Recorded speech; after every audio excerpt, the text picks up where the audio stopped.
চীনের কৃষি ও খাদ্য নিরাপত্তা ব্যবস্থায় দ্রুত যুক্ত হচ্ছে অত্যাধুনিক প্রযুক্তি। বিশেষ করে শরৎ মৌসুমের শস্য সংগ্রহে কৃত্রিম বুদ্ধিমত্তা ও ডিজিটাল প্রযুক্তির ব্যবহার উল্লেখযোগ্যভাবে বাড়ছে। এর ফলে শস্যের মান নির্ধারণ, সংরক্ষণ এবং ব্যবস্থাপনা আরও দ্রুত ও নির্ভুল হচ্ছে। পাশাপাশি কৃষকদের খরচও কমছে। উত্তর চীনের হবেই প্রদেশের কুয়ান এলাকায় গড়ে উঠেছে একটি আধুনিক স্মার্ট শস্য সংগ্রহ কেন্দ্র।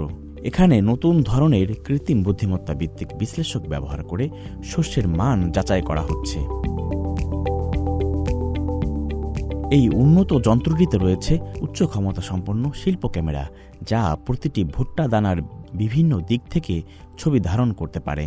এরপর কৃত্রিম বুদ্ধিমত্তা অ্যালগরিদম সেই ছবিগুলো বিশ্লেষণ করে শস্যের গুণগত মান নির্ধারণ করে। উল্লেখযোগ্য বিষয় হল, এই প্রযুক্তি মাত্র 1 মিনিটের মধ্যেই শস্যের গ্রেড নির্ধারণ করতে পারে। তবে এই প্রযুক্তি শুধু একটি যন্ত্রেই সীমাবদ্ধ নয়, এটি আসলে চীনের বিস্তৃত ডিজিটাল শস্য ব্যবস্থাপনা নেটওয়ার্কের একটি অংশ। শস্য সংগ্রহের পুরো প্রক্রিয়ার তথ্য, যেমন মান পরীক্ষা, ওজন মাপা এবং সংরক্ষণ, সবই তাৎক্ষণিকভাবে একটি কেন্দ্রীয় ডিজিটাল প্ল্যাটফর্মে পাঠানো হয়। এই প্ল্যাটফর্ম পরিচালনা করছে চায়না গ্রেইন রিজার্ভ গ্রুপ, যা সাধারণভাবে সিনোগ্রেইন নামে পরিচিত। এই কেন্দ্রীয় ব্যবস্থাপনার মাধ্যমে অপারেটররা একসঙ্গে একাধিক শস্য গুদামের কার্যক্রম পর্যবেক্ষণ ও পরিচালনা করতে পারেন। ফলে পুরো ব্যবস্থাপনায় স্বচ্ছতা ও দক্ষতা বৃদ্ধি পাচ্ছে। শস্য সংগ্রহ মৌসুমে কৃষকদের সহায়তা করতেও নেওয়া হয়েছে বিশেষ উদ্যোগ। দেশের প্রধান শস্য উৎপাদনকারী অঞ্চলগুলোতে মোবাইল পরিদর্শন যান মোতায়েন করা হয়েছে। এই শরৎ মৌসুমের শস্য সংগ্রহে সারা দেশে 6টি মোবাইল পরীক্ষণ যান ব্যবহার করা হয়েছে।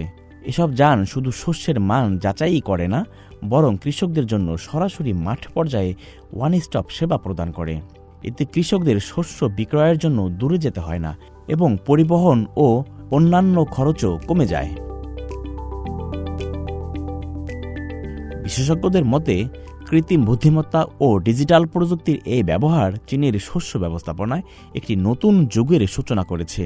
এর মাধ্যমে শস্য সংগ্রহের পুরো প্রক্রিয়া আরও দ্রুত, স্বচ্ছ এবং বৈজ্ঞানিকভাবে পরিচালিত হচ্ছে। একই সঙ্গে এটি দেশের খাদ্য নিরাপত্তা নিশ্চিত করার ক্ষেত্রেও গুরুত্বপূর্ণ ভূমিকা রাখছে। আল আমিন আজাদ, সিএমজি বাংলা।